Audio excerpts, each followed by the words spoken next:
Yeah, so I use the Elite spray. It's dead easy to use, sprays in any direction, it's fantastic. Some of the other sprays, if you spray it upside down or anything, you seem to get a bit more of the remover or a bit less of the remover, and it's not quite as effective. One little spray across the top of the flange is enough for the whole thing to peel off. It sneaks in under the flange, and I don't know how it does it, but you just don't feel a thing. It's really, really soft. You don't have any of the chemically smell that you get from some of the other ones, and leaves the skin feeling nice and fresh and clear, ready to go again. It's completely no sting when you spray it on, and if you do have a bit of soreness, I tend to find it's quite soothing and cooling on the skin, and there isn't any of the chemically feeling or residue or anything that some of the other sprays leave.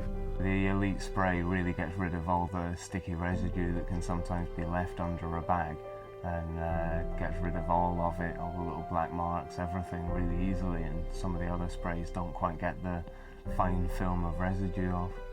So I use the Elisse spray, the spray on skin barrier. Fantastically easy to put on. You just spray it on, dries in a matter of a few seconds without any problems. Helps the bag to adhere onto the skin and keeps the skin feeling clean and fresh.